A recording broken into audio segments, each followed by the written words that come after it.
ang pamana ng nakaraan. Sa malayong bayan ng Sagimsim, na matatagpuan sa pagitan ng mga bundok at nakatago sa ilalim ng ulap, nakatira ang isang pamilya ng mga manggagamot, kinatatakutan at iginagalang ng mga taong bayan. Sa loob ng maraming henerasyon, binantayan nila ang isang misteryosong salamin na sinasabing nagtataglay ng mga pambihirang kapangyarihan.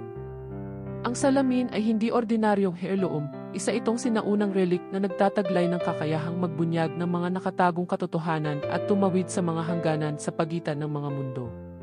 Isang maulan na gabi, bago siya pumanaw, ipinatawag ni Lola Amara, ang pinakahuli sa mga kilalang manggagamot, ang kanyang apo na si Lyra. Sa iyo ko ipagkakatiwala ang salamin, apo, I entrust this mirror to you, dear child. Mahinang bulong niya, halos hindi umaangat ang boses niya sa huni ng hangin. Hindi ito basta salamin. Ito ay pintuan patungo sa mga mundong hindi mo pa naiisip. This is no ordinary mirror. It is gateway to worlds beyond your imagination. Si Lyra, isang ordinaryong kabataang babae na walang kaalaman sa mistikal na nakaraan ng kanyang pamilya, ay itinanggi ang mga salita bilang rambol ng isang naghihingalong matandang babae. Inilagay niya ang magarbong salamin sa isang sulok ng kanyang apartment sa lungsod at nagpatuloy sa kanyang buhay na hindi alam ang papel na gagampanan nito sa kanyang kapalaran. Pagmulat paggising. Mga buwan pagkatapos ng kamatayan ng kanyang lola, si Lyra, isang struggling artist, ay nahaharap sa isang creative block.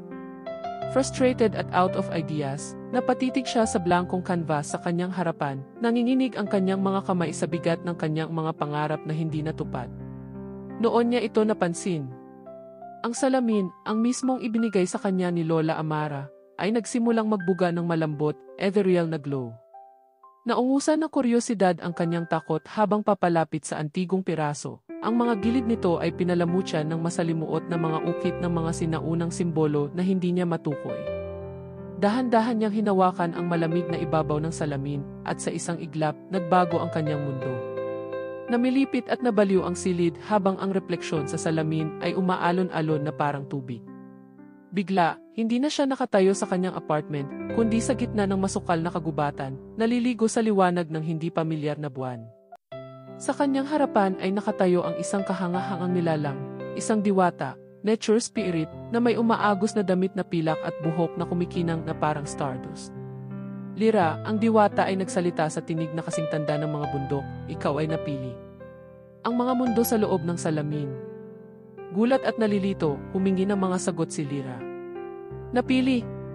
Para saan? Anong lugar ito? Ipinaliwanag ng diwata na ang salamin ay isang pintuan patungo sa ibang mga kaharian, mga daigdig na dating pinamumunuan ng mga makapangyarihang nilalang tulad ng diwata, tikbalang, kapre at aswang. Ngunit sa paglipas ng mga siglo, ang mga mundong ito ay nahiwalay sa isa't isa at sa kaharian ng tao, dahil sa kasakiman at ambisyon ng mga taong naghahangad na mangibabaw sa mahika. Ang balanse ng mga kaharian ay nasira at ang kaguluhan ay namumuo. Ikaw ang huling linya ng babaylan, patuloy ng diwata. Pinoprotektahan ng iyong lola ang salamin na ito, ngunit ngayon, nasa iyo ang responsibilidad na ibalik ang balanse sa pagitan ng mga mundo. Si Lyra, hindi pa rin makapaniwala, ay sinubukang magprotesta. Pero artista lang ako. Wala akong powers. Hindi ko rin alam kung saan magsisimula. Ngumiti ng malumanay ang diwata. Ang iyong regalo ay mas malaki kaysa sa alam mo. Ang kapangyarihan ng paglikha ay dumadaloy sa pamamagitan mo. Yan ang magic mo. Ang mga kalaban, the enemies. Habang nakipagsapalaran pa si Lyra sa mga enchanted realms, nakatagpo siya hindi lamang ng mga mythical beings na nangangailangan ang tulong niya, kundi pati na rin ang mga taong gustong gamitin ang kapangyarihan ng salamin para sa sarili nilang masasamang layunin. Nangunguna sa kanila ang mangkukulam na si Halia, isang makapangyarihang engkantada na dating tagapagtanggol ng mga kaharian, ngunit naging madilim na mahika matapos lamunin ng selos at ambisyon. Naniniwala si Halia na ang sinumang kumokontrol sa salamin ay kinokontrol ang kapalaran ng lahat ng kaharian. Sinikap niyang i-unlock ang buong potensyal nito para pagsamahin ang lahat ng mundo sa isang mundo kung saan siya maghahari. Para magawa ito, kailangan niya si Lyra, ang huling linya ng babailan, na kusang loob na gamitin ang nakatagong kapangyarihan ng salamin. Sa bawat araw na lumilipas, lalong lumakas si Lyra, binubuksan ang kanyang mga nakatagong kakayahan bilang isang babailan, ngunit ang madilim na puwersa ni Halia ay palaging isang hakbang sa unahan. Kinailangan ni Lyra na makipaglaban kay Tikbalang na manipulahin ang kanyang mga pangarap, kapre na kumokontrol sa mga anino, at aswang na nakatago sa mga sulok ng bawat kaharian, handang hampasin sa pinakamahina niyang sandali. Ang liwanag sa likod ng dilim. Habang lumalago ang kapangyarihan ni Lyra, lumalakas din ang pagkaunawa niya sa tunay na katangian ng salamin. Ito ay hindi lamang isang kasangkapan ng kapangyarihan, kundi isang salamin din ng maihawak nito. Ang salamin ay nagsiwalat ng mga katotohanang nakatago sa kaibuturan ng puso, parehong liwanag at madilim. Isang gabi, nag-iisang humarap sa salamin si Lyra, hinihiling nito na ipakita ang kanyang kinabukasan. Sa kanyang takot, nakita niya ang kanyang sarili na nagiging kasing lakas at mapanirang gaya ni Halia, gamit ang salamin para kontrolin ang mga kaharian. Ang pag-aalinlangan at takot ay nagsimulang gumapang sa kanyang kaluluwa na nagpapahina sa kanyang pasiya. Kaya ba niya talaga ang responsibilidad? Nakatadhana ba siyang maging ang pinakakinatatakutan niya? Sa kanyang pinakamadilim na sandali, lumitaw ang espiritu ng kanyang lola na nagpapaalala sa kanya na ang salamin ay nagpapalaki lamang sa kung ano ang nasa puso ng isa. Ang kapangyarihan ay nakasalalay sa kung paano mo pipiliin na gamitin ito, bulong ni Lola Amara. Remember, ang tunay na hiwaga ng salamin ay nasa iyong puso. The true magic of the mirror lies in your heart. Ang pagtutuos. Sa climactic na huling labanan, hinarap ni Lyra si Halia sa gitna ng isang nakalimutang kaharian kung saan ang mga hangganan sa pagitan ng mga mundo ay ang pinakamahina.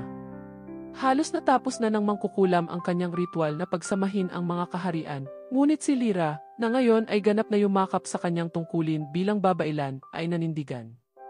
Habang hawak ang salamin, tinawag ni Lyra ang mga espiritu ng sinaunang babailan na kumukuha ng lakas mula sa kanyang mga ninuno. Nagsagupaan ang dalawang puwersa na ang kapalaran ng lahat ng mundo ay nakabitin sa balanse. Sa isang huling, desperadong hakbang, binasag ni Lyra ang salamin, alam na ang pagkawasak nito ay magwawakas sa kapangyarihan ni Halia, ngunit maputol din ang koneksyon sa pagitan ng mga kaharian magpakailanman. Habang nagkalat ang mga piraso ng salamin, nagsimulang maging matatag ang mga kaharian. Ang madilim na anyo ni Halia ay natunaw sa kawalan, ang kanyang ambisyon ay nawala sa mismong bagay na nais niyang kontrolin. Isang bagong mundo. Bumalik sa kanyang apartment, nagising si Lyra, ang mga labi ng salamin ay nakapatong sa kanyang mga kamay. Ang mga mundo ay hindi na konektado, ngunit ang balanse ay naibalik. Bumalik siya sa kanyang buhay bilang isang artista na ngayon ay naunawaan ang tunay na kapangyarihan ng paglikha at ang kahalagahan ng kabutihan.